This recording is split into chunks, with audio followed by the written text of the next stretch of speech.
at no point in your life is it ever too late for creativity. And there have been great, amazing artists who started writing their first novel when they were 60 or started to paint when they're 80 and have produced amazing work. Welcome to Season 3 of the Amani Experience podcast. In this podcast, you will experience wisdom, advice, and stories from creatives all over the world. Your host is the award-winning Amani Roberts, who is a DJ, music producer, professor, author, and undercover gamer. On the show, we love to share the stories of creative professionals, especially people who have gone from the corporate life to the creative life. Once again, welcome to the Amani Experience podcast. Welcome to episode 119 of the Amani Experience podcast. For this show, we have Christiane Michaelis with us. Three of my favorite things about this show is Christiane's perspective on people being too old to be creative. I love her thoughts on that. Second, she talks about a classic scene in Harry Potter, which I remember clearly, and I'm sure many of you will remember as well. And third, she gives us some good ideas about growing your creativity muscle. Thank you very much for listening. I think you're going to enjoy this conversation. I know I did. To reach me, you can email me, podcast@amaniexperience.com. Follow me on all the socials @AmaniExperience, and feel free to donate to our Patreon, which is patreon.com/AmaniExperience. Thank you very much for listening, and to the show we go. I would like to welcome Christiane Michaelis to the Amani Experience podcast. Thanks for having me. We are excited to have you here with us. We do a geographical check-in when we start the show. So right now, I'm here in my home office, Redondo Beach. Where are you located right now? I'm in Austin, Texas on our very first day of fall. It finally has arrived. Definitely. First day of fall. Where did you grow up? I grew up in Germany, and I lived there for the longest part of my life. So I grew up in a little city called Mainz, which is kind of in the center of Germany, and lived there for most of my life. Wonderful. How do you compare living in Germany to living in Austin, Texas? Oh gosh, where do I start? It's a very different life, growing up in Germany, you see so much about America. You watch American movies, and you feel like you know what you're getting yourself into. But I have to say, it's really different. The mentality is different. The climate is extremely different from, especially the last city where I lived in Germany, which is kind of more like Seattle weather. And here in Austin, it's very different. So the landscape is different. The light is different. Grocery stores are different, business is different. So yeah, I could do a whole podcast doing how to switch from Germany to America, but it's like every part has its beauties. And I'm always asked, so would you rather live in Germany or here? And I have a hard time deciding that because there are so many pros and cons for each side. So it's hard to answer that. I understand. If you were going to pick one thing that you miss the most about Germany, what comes to mind? Can I say two? Yes, you can say two. Yes. So one is definitely the infrastructure, that not everybody needs to drive in the car all the time. Like we bike and we walk, and everything is more central. And I really love that way of living. It's so much more human friendly, and you don't always have to get in your own car to get anywhere. And the other part that I really miss, especially about my favorite city in Germany, which is Berlin, is the richness of the culture that's there. I mean, Austin has a great, fantastic music scene, but in other areas, it's just not as rich as what I used to love about Berlin. But maybe it's also unfair to compare Berlin with any city in America. This is true. How did you find your way to Austin, Texas? Love. Just love. Just love. I never planned on moving, and I actually had a tenure teaching position in Germany. Like I've had it made for the rest of my life, kind of, which is also a scary perspective. But yes, I never intended to move, and then love happened, and I decided to change plans and move to Austin. And here we are. And you've been in Austin for how long now? For 11 and a half years. So quite a long time. Yeah. Soon they'll be calling you a native. Yeah, especially in Austin. There are so many people moving into Austin every single day that I'm now almost one of the old Austinites, because there are so many more that came after me. And yeah, I almost feel like a native. Having seen how much the city changed in this short amount of time, like the skyline looks completely different to when I came. So it's, I feel like I've seen a lot happening in Austin in these 11 and a half years. Definitely. Explain to us how you went from being a tenured teacher on the tenure track to now having your own business called the Dirty Easel, and you do a lot of like team building, creativity, professional speaking. Explain to us how that transition happened. That again happened somehow unplanned, like so many things in my life. Like I wasn't always a teacher. I just started my teaching career like 4 years before I moved to Austin. So I was fairly new as being a teacher, and we can talk about the other part later. But I moved to Austin with the intention of staying a teacher because I just moved into this career. And so I had my first full-time teaching position here, and then I got pregnant, and we became a family of 6, which means 4 children. And I tried to go back teaching a couple times, like full-time and a little bit part-time, but at this point it didn't really work out for our family situation. Like it was just so stressful to manage it all, and my husband had a very intense job. And so I just started to look out for different options, because in Austin there are not that many part-time teaching positions. Whereas in Germany, if you are a parent, you can say, okay, I come back for 40% or 50 or 60, and now I want 71, and it's all there. But here it's like all or nothing. And I just realized that all wasn't working for us. And so I looked into different options. I started some patchwork teaching in different areas. And then I started thinking, what other possibilities are there? And then go on 79 more links in the chain. And that's where I came at some point to the Dirty Easel as a good way to bring together my experience as a creative and as an artist, and my experience as an educator and a teacher, and bring all this knowledge and experience. And I did also do a lot of research on the nature of creativity, on neuroscience of creativity, and bring all this together and form this business, which also at the beginning didn't even start the way it is now. So it has transformed into what it is now. So first it started a little bit more broad, and I did a bunch of different things, and until it found its way where it's meant to be. Where did the name Dirty Easel, the Dirty Easel, come from? It came from a list of about 275 names that I was throwing around, trying to find the ideal name for my business. And I had some that were a little bit more formal and a little bit also more informative. But I ended up choosing the Dirty Easel because, for me, in a nutshell, that really expresses what we are about. The Dirty Easel means it's gonna get messy, and that's totally fine. It's not about being clean. It's everything is involved. It's not just the canvas. It's the easel gets messy too, and that's part of the process.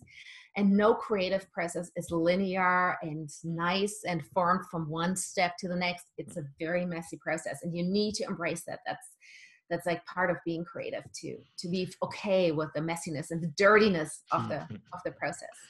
Creativity is definitely not linear. What is your definition of creativity? That's a good question.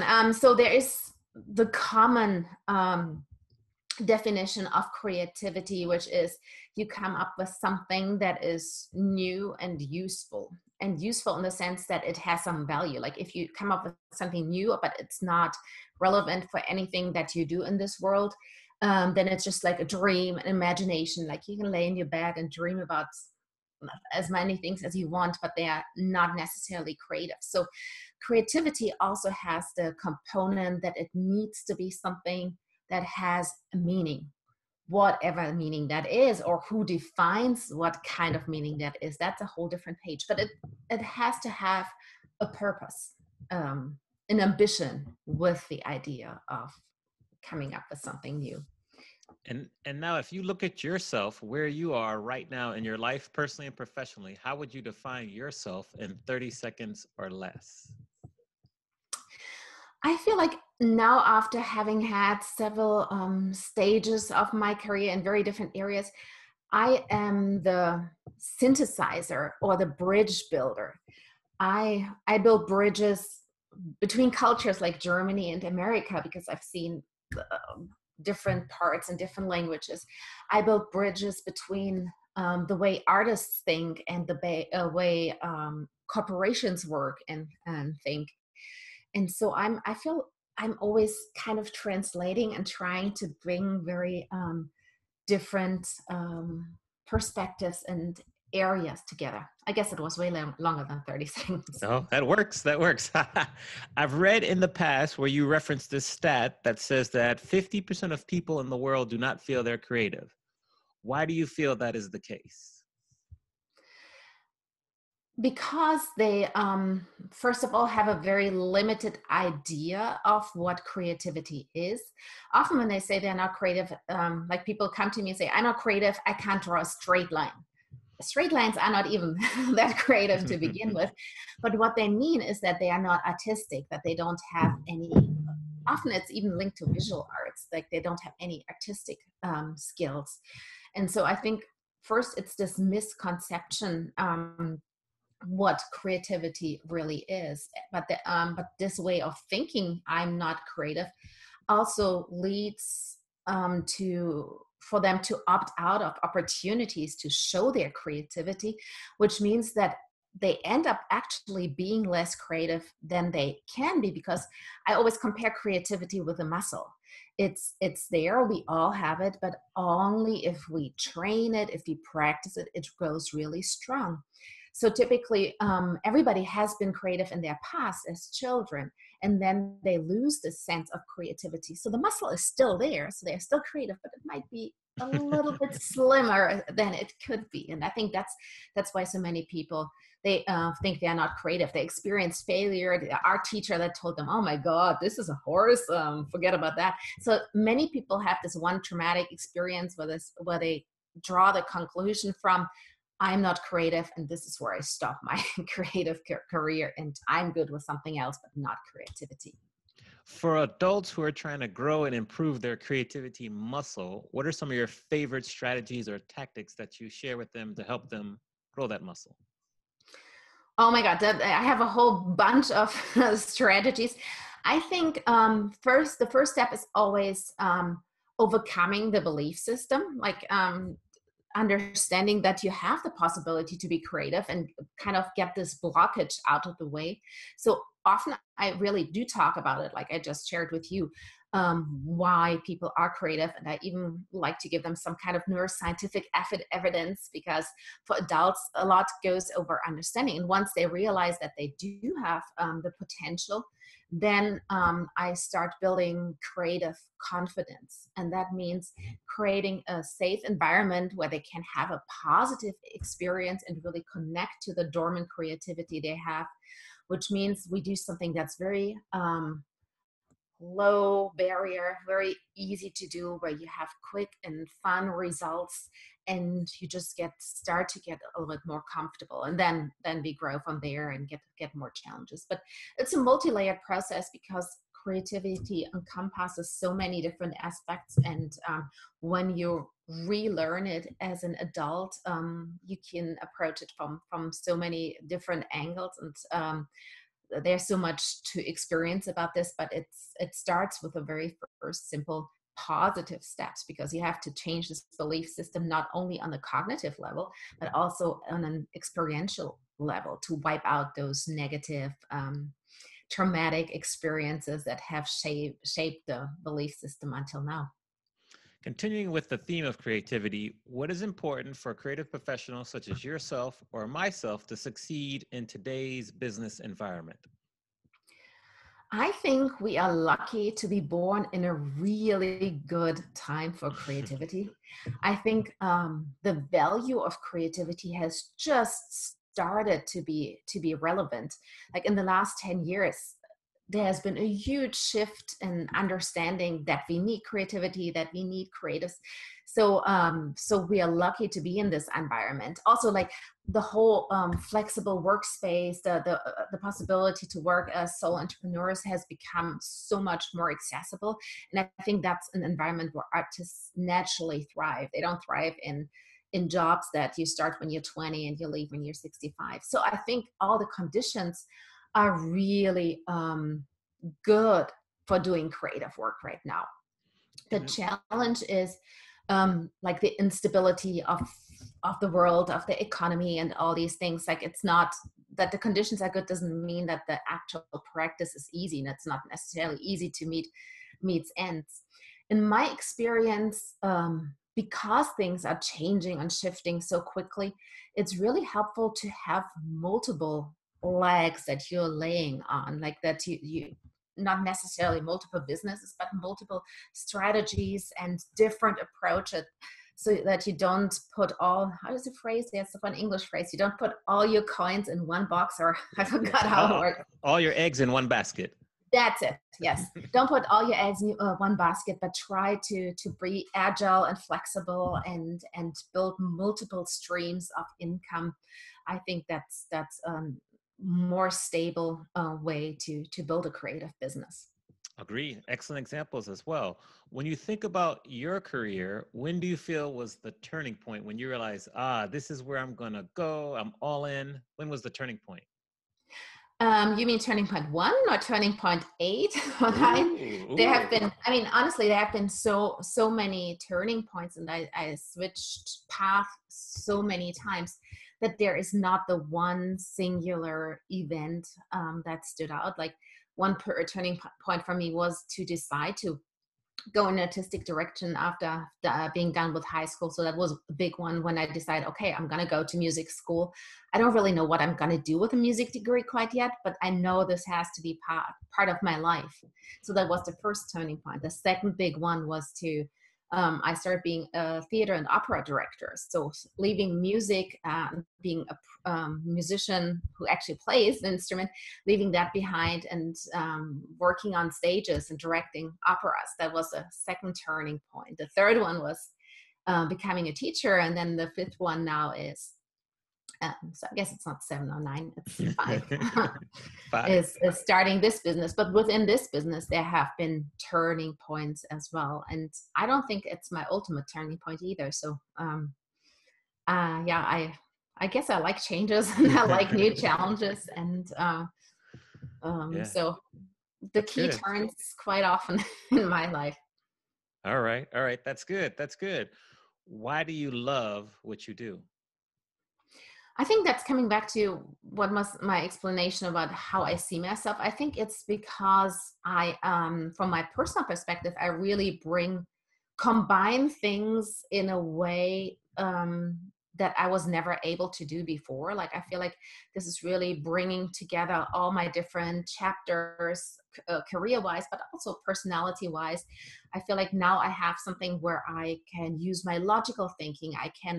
I love researching and learning. I do a ton of that. I do creative work. I work with people. And so it's really all coming together in one profession, where before it was like certain aspects were more relevant than others.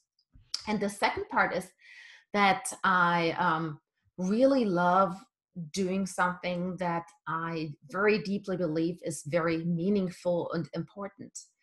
Bringing creativity and creative thinking into the business world, for me, is really my share of changing to the better, like bringing color into areas that sometimes tend to see things just black and white, opening up the potential that humans have that they sometimes don't always live up to in the corporate environment.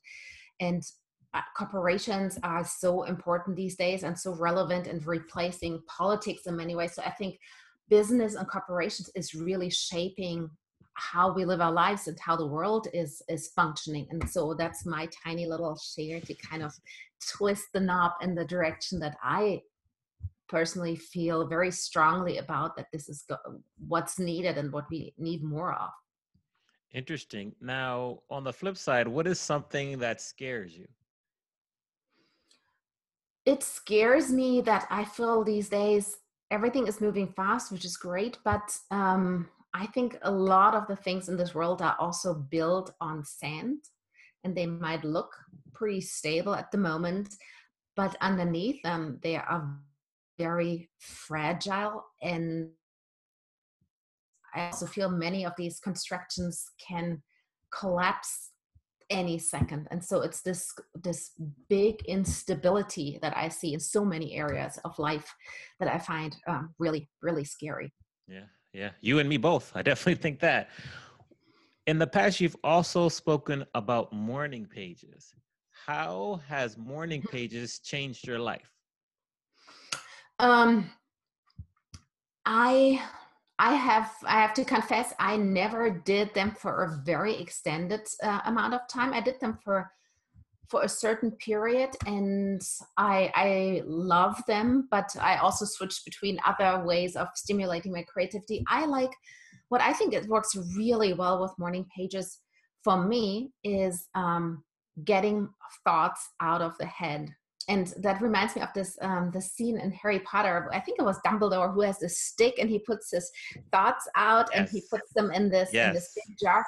And for me, morning pages and writing things down very often has this kind of function of getting these thoughts that are just spinning, and repeating themselves in a very non-productive way of getting them out, putting them on paper, and getting a healthy distance between those thoughts and myself. I think that's one of the biggest benefits that they have for me. Just so people understand what morning pages is you wake up in the morning and before you do anything, you just start to journal for preferably 3 pages of a journal, write everything down that's on your mind. So you kind of download what's happened overnight and what's in your mind, just so people understand that concept as well. Mm-hmm. Now, And I never actually managed to do it the first thing in the morning. Like there's too much family stuff going on. So my morning pages were always like 1.5 hours later than they're supposed to right. be. Mine is always after I walk my dog. So I walk my dog and then I'll go write. So Mm-hmm. that's a good one there. Now, the industry that you're in terms of kind of team building, team development, it's relatively crowded. How do you rise above all the noise and distinguish yourself from the competition?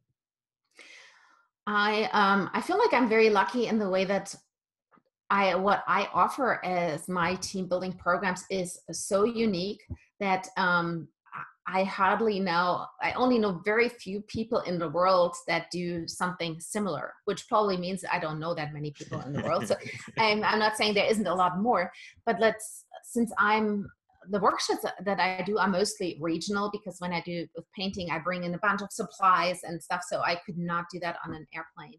So I do different, like I speak and I do different kinds of workshops, but the main workshops are all based here in Austin. So that's not really an issue to be different and unique.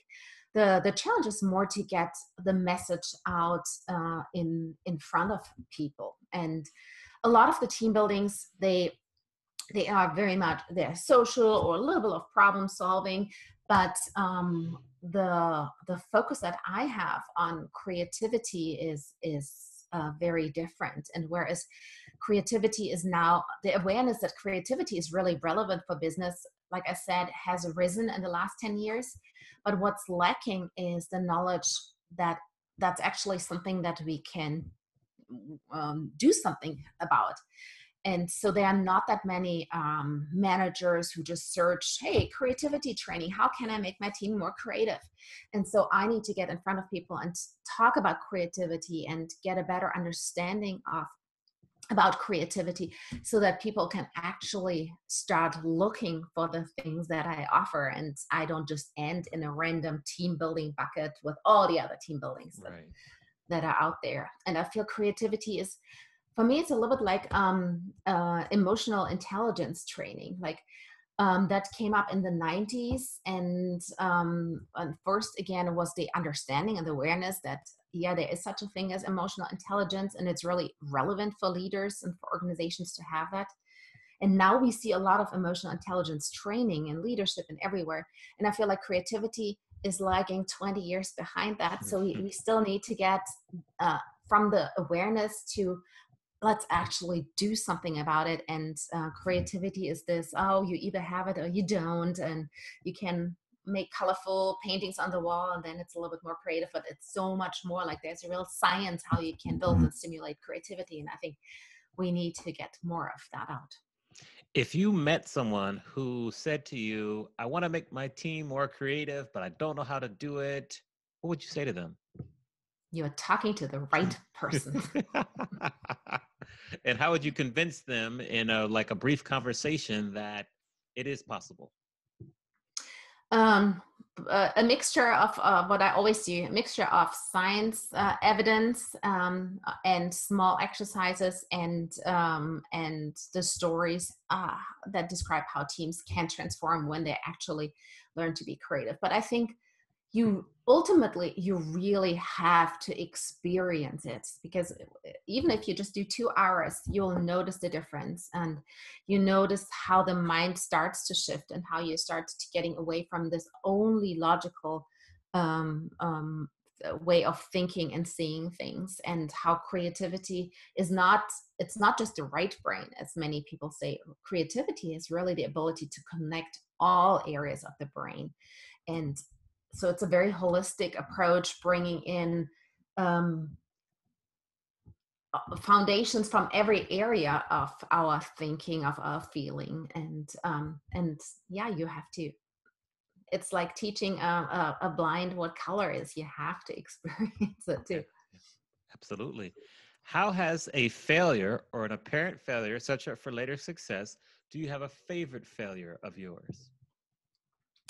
I wouldn't say I have a favorite failure, but I think that opening a business is opening a whole bag full of failures, and that's just part of it. And I thought I could outsmart it by reading a lot of business books and learning how to do it up front, but it just doesn't work. Like, you fail in so million ways, and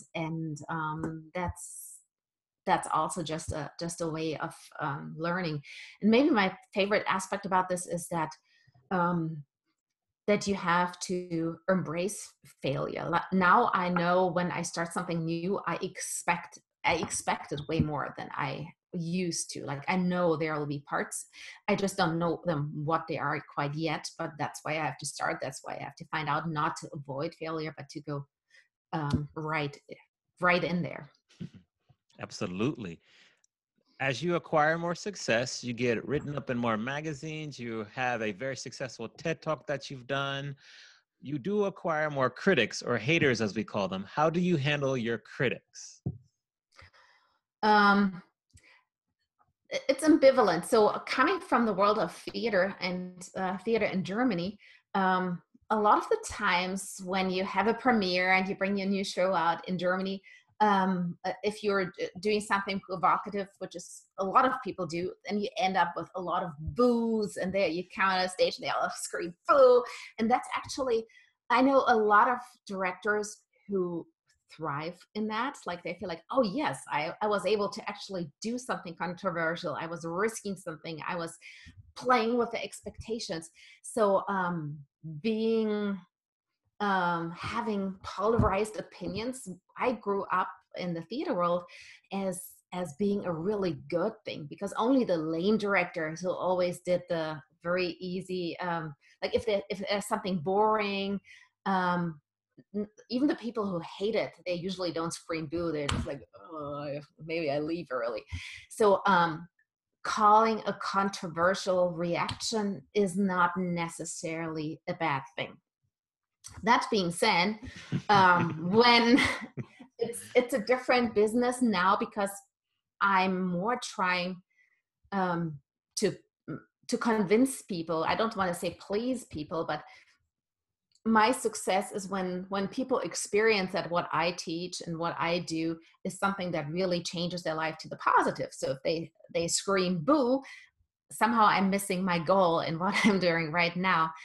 And therefore, I also have a hard time when people say, oh, this was not it. And I remember getting my first review on Google, where somebody said, no, it's okay, but I just like these events that are a little bit more structured better. And why? So because I so strongly believe in what I do, and I so strongly believe that everybody has the potential. I really want to get everybody to understand what I'm talking about, but that does not always happen, of course. And that's okay. And so that's something that I have to learn, and it's much easier to accept when you see that in every other area of life where everything is controversial. I mean, now even more than it used to be. At least it's more open. Right. But I also have to say, unfortunately, I never occurred any hate against what I'm doing professionally. So I think, since I usually bring fun, and it's not that there are so many critics who say, "Oh, that was terrible." It's I have a much lower risk of being attacked or being questioned than in other areas and professions. Tell us about the darkest time of your life, how you got through that, and what did you learn from that experience?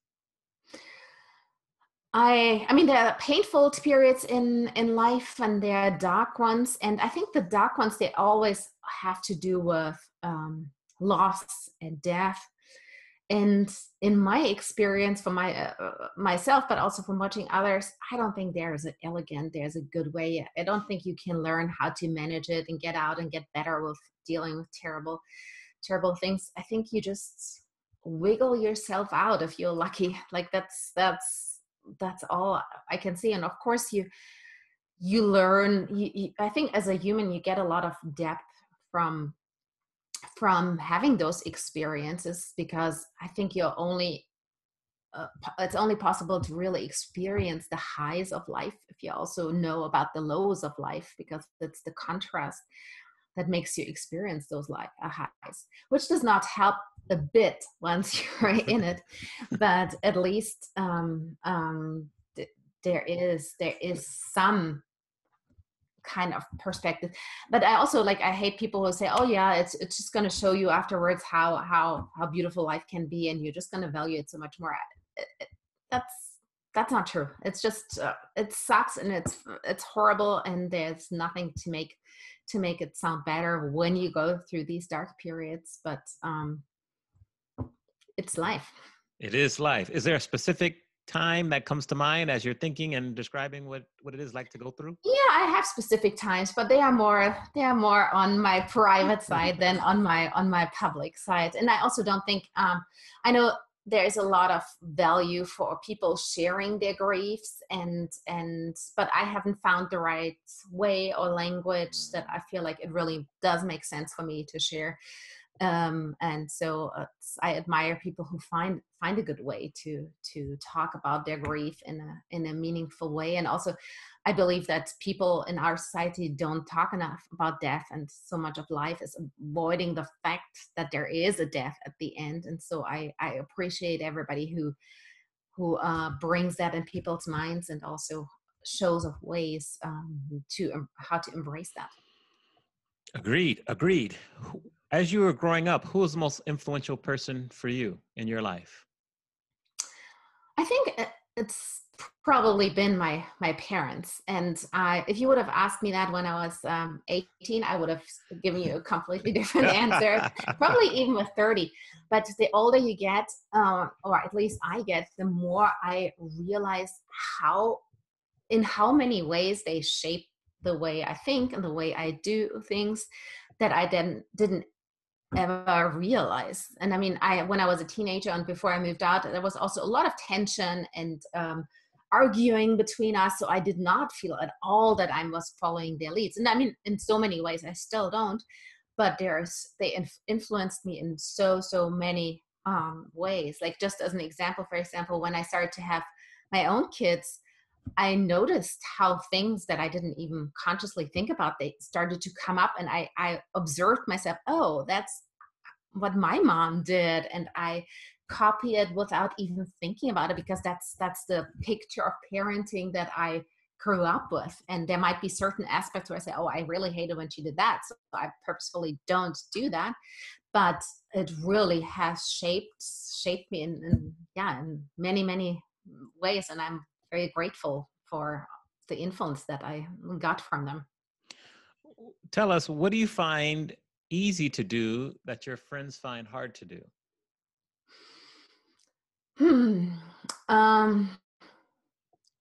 Maybe I think I have a easy to, it comes easy for me to jump and take a leap when my mind is made up.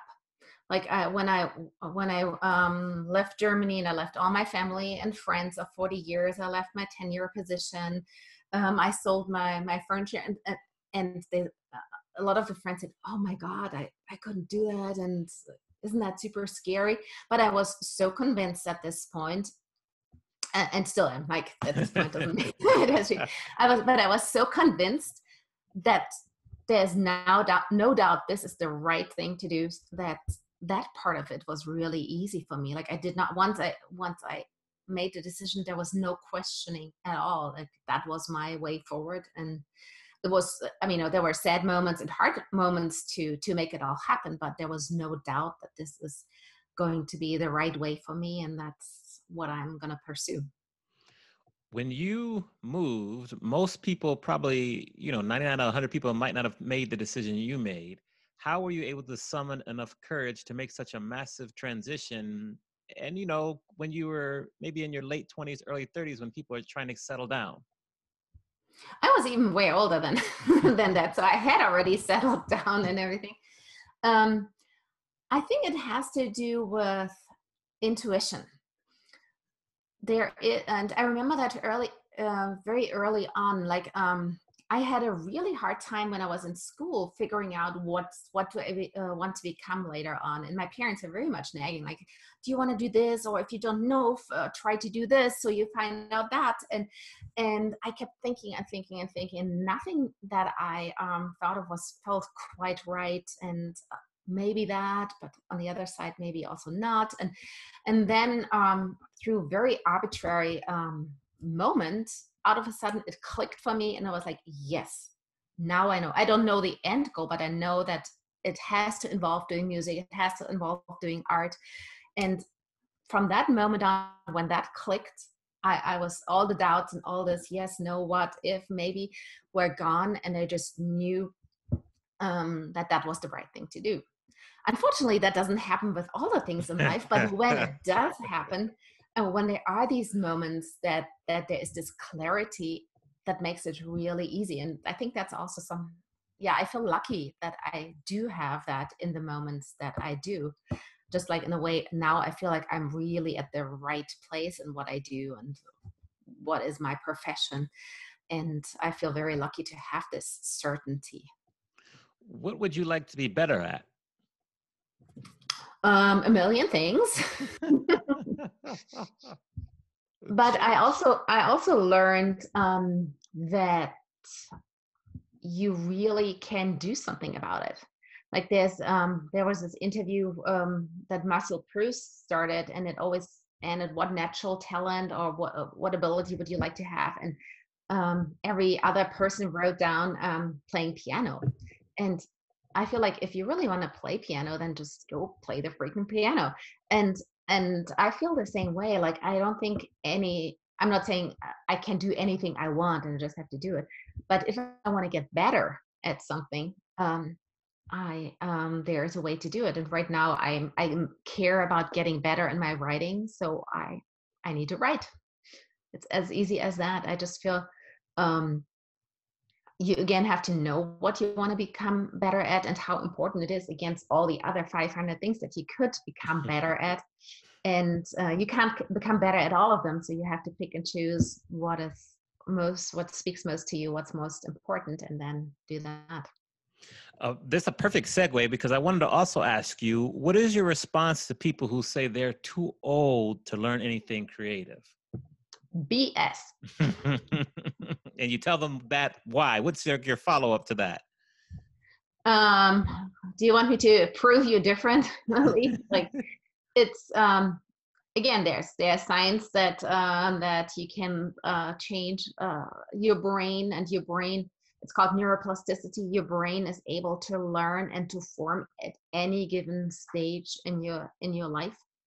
And so I can, depending on the person, I can either bombard them with a lot of scientific articles that prove my point, or convince them to try it out. But it's just very obvious from my experience, from what science says, that it's at no point in your life is it ever too late for creativity. And there have been great, amazing artists who started writing their first novel when they were 60, or started to paint when they're 80, and have produced Yes. amazing work. And it works. Like, if your brain is not used to doing new things, it has to learn how to do that. So it's not necessarily happening the minute you sit down to paint, but every brain, even a brain that has to go through Alzheimer's or any other diseases, can learn and thrive through creative tasks. And even in these conditions, it's often amazing how direct the approach of creativity is, that you can sometimes, when you can't even find the right words, when you can't even remember the things in your life that were relevant, that art and creativity reaches a part of your brain or your soul or your heart that others can't. And so that there's always the possibility to have this immediate access. Yeah. Like, there's this beautiful movie, I can't recall the name now, but it's also about people who have dementia, and then somebody found out that if you play the music that was relevant to them at the early periods of their life, that they can regain a livelihood. Some even started talking again after having lived in silence for a long time. So there is something that speaks to you that's always available. I couldn't agree more. Now, when you were 21, where were you living? In Freiburg, Germany, Southwest Germany. Okay, so we're going to go back to Christiana living in Southwest Germany and give her advice based on what you know now. What advice would you give your 21-year-old self? 21 is actually the perfect year to give myself advice. So when I was 20, let's start a little bit earlier. I went to music school in Freiburg, and I absolutely loved and adored this. Like, it was like a kid in a candy store. Like, there were so many, like, everything I did there was cool, was interesting, was fascinating. Like, and I did not like my last years of high school very much. Like, I did not have a great time there at school. So it was like heaven. I didn't even know all the things that I wanted to do with myself in the realm of possibilities with music, and the day only had so many hours. So it was really a period for me of thriving and blooming and loving what I do to a degree that I hadn't experienced before. And then when I was 21, which was in 1989, the wall came down, which of course for Germans is a very singular event. Yes. And I even happened to be able to visit relatives who were living at East Berlin at that time. Like, they were not working at the consulate, but something similar to consulate, you just call it differently. So I visited them in East Berlin in the spring of '89, and it looked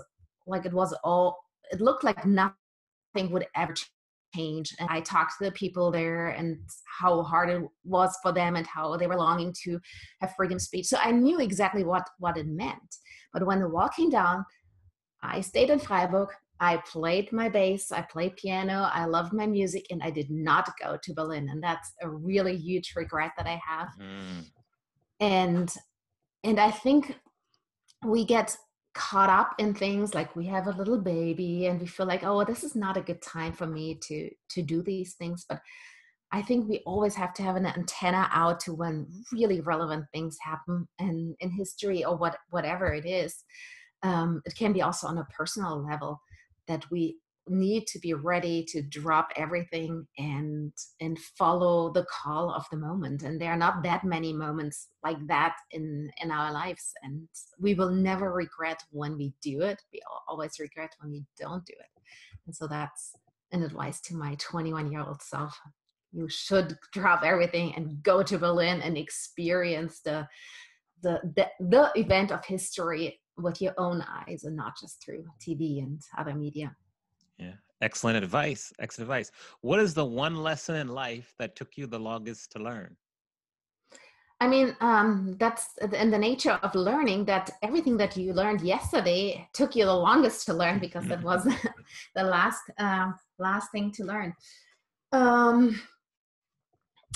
I think, like I said earlier, bringing all the elements of my life together. Like I told you, I had so many changes, and often when I had these turning moments, I just closed a chapter and opened a new one, and in a way disconnected from the previous chapter. Like when I stopped being the musician, until this point, I used to be, the tall blonde girl with a double bass, and then nobody knew that I would even play the double bass. I started a complete new chapter. I was the opera director, and so that happened several times throughout my life. And I felt like, and I didn't even notice that I was closing them without, and in a way, cutting off the lines that connected me to my previous chapters. And that didn't happen until my late 40s, that I realized, hey, I don't even own my stories. It's just like on a list that I can recall, but it's not really relevant for my life. And I really started to connect more to the things that have happened in the past, and kind of mentally take those threads and bring them into the present and see how they all connected and how they all made sense. And they are not just different episodes of a different show in life. They still led me to where I am. And so I started to see more the connecting story between all these singular events. And that was very helpful for me to ultimately find like what I want to do and where I want to go, and what's really satisfying for me. Interesting. Every great person has a sentence. What is your sentence? For example, my sentence is, I love to help people unlock their creativity by teaching them how to DJ. What is your sentence? My sentence is, I'm not a great person. You said all the greatest people have that. But trying to figure it out. I think something to that matter, like I help people to develop their natural creativity to accomplish a mindset of abundance and compassion, something like that. I love it. I love the word abundance as well. Well done. What is one new habit you've added to your daily routine in the past year or so that has been most beneficial? Can I extend a little bit more here? Yes, of course. So I grew up in a family with a lot of habits or routines. So we always ate dinner at the same time, and on Sundays, we had breakfast there. And I felt, oh my God, this is so boring, so restrictive. So as soon as I left home, I started throwing everything out of the box, and I just had breakfast one day, the other day I didn't, and I just love this freedom of not being constrained by routines, and thought that was the most liberating thing. And then later in life, I learned to realize how much value there is in habits and routines. And especially when I started my own business, which means that I'm working from home, and there's a lot towards the business, and running the actual events is a relatively small portion of the whole business side. So I spent a lot of time on my own at home, and had to learn also how to manage that and not being distracted by dirty laundry or anything to that matter. So I started to develop a lot of habits and routines. And I think for people who don't have that, they can't really understand how important they am as a framework to really be efficient and productive. And like this summer, I went traveling for a month, and we were in 8 or 9 different places, and there was so much that I had to get done too, but there were no routines, and I failed miserably. Like I just didn't get any stuff done because we were always on a different day, and now the time, or maybe later. And so I very strongly believe in a set of routines. And in regards to my work, I think over the years it has kind of formed in a way that's best for me. and it only shifts a little bit here and there. And the last shift that has happened to me is it's been so freaking hot here in Austin that there was no way to walk our dog except early in the morning. And early in the morning is usually my holy sacred time, because I'm the most productive. I really get the heavy lifting done at the first thing in the morning, like after everybody left and things like that. So I hated having to walk my dog first, and instead of going right to the desk and getting stuff done. But now that I've done it for 2 months, because it's still so hot, I feel like that's actually a good thing to do. And I listen to podcasts sometimes, but it's also then I realize it's actually a good way to just zone into the day, connect to the thoughts that come up naturally, plan a little bit like, what do I want to do first? And so now I realized that's actually not a bad habit for me. Like the body is a little bit more involved, not just the brain, before I sit down at my desk. And so now I'm at the point, okay, maybe I do continue that new little routine. I like it. I like it a lot. Now, we are really big readers here on the Amani Experience podcast. If you're going to pick 1, 2, or 3 books you feel people should stop what they're doing right now and start to read them immediately, what books come to mind?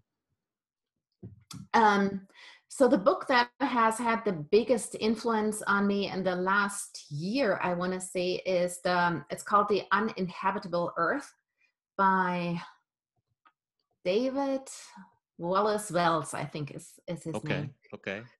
Starting with something like the sentence, it's something like, everything is way worse than you ever expected. And that was totally true for me. So for me, having grown up with climate change all my life, like it started to become known as a fact in the late 80s. It's always been there, but it's just like everybody else. It hasn't bothered me overly much. And that book that I read almost a year ago really has changed my perspective drastically. And I feel like everybody needs to read this. And for me, at least, it was a great starting point into knowing more details about this. So that's the one book that I recommend for timely reasons. And but I also want to recommend a book about creativity that I really, really loved. And that's called Creativity Inc. by Ed Catmull, the president, CEO of Pixar. And that was the first creativity book that I read where I really was like, yes, that's it. That's what I've been thinking. Somebody speaks it out in a cohesive way that I couldn't until this point. I think that's a fantastic book to understand, especially organizational creativity, how to create space and a framework for creativity in organizations. And so I haven't read the whole entire book ever since, but I've read parts of it and have my little quotes and nuggets. And I think it's really a fantastic book to learn a lot about what it takes to bring creativity in the corporate world. Excellent. We will add those books to the show notes. Thank you for sharing. What has been the best advice you have ever received? My husband always laughs because I suck at everything that's the best and the favorite. And like when you got together, he's like, "What's your favorite book?" And I'm like, "I don't have favorites." And now with 4 kids, you're constantly asked to pick favorites. And now I have a favorite color, and I can tell you a favorite animal if I have to, and all these things. But favorite advice: listen to your own voice, but be clear when you actually hear it, and when you hear a lot of noise around it, that's not your voice, even though it might sound like it is. All right. I like it. Great advice. Are you a sports fan at all? Like any sports? Zero. Okay. This is what we're going to do. We're going to invite you to come up on stage at the local performing house in Austin. So you're walking to the stage. What song is playing as you walk up to the stage? Yesterday was at a Nick Cave concert, and that definitely wouldn't be your typical song that you would play, but I think it would be really cool to see that, especially he's talking about sports, a big sports arena. It doesn't have to be me walking in, but somebody famous. And the song that would be played would be Avalanche by Leonard Cohen. Got it. I would like to witness what that looks like and what happens in that audience. I love it. I love it. Great suggestion and choice. So before I ask you the final question, I just want to say thank you very much for appearing on the show. It's been a pleasure talking to you and learning from you. I look forward to hopefully meeting you in person one day whenever I get to Austin or you come out to LA. And so thank you again. And we let our guests kind of take us home with any last minute words of wisdom or advice. So I'll say thanks again and allow you to take us home.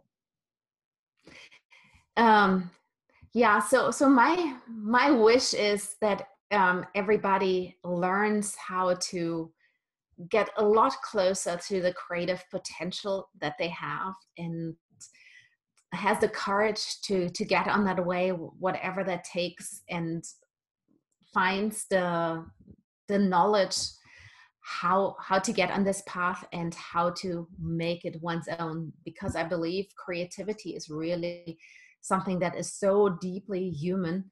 And honestly, there is not the one person in this world who would not benefit from giving more space and room for their creative development. Awesome. Thank you very much. Thank you for listening to the Amani Experience podcast. You can check out the show notes on amaniexperience.com/podcast. Please remember to leave us a review on the platform you are listening on, and share this podcast with anyone who you feel would benefit from listening. See you soon for our next episode.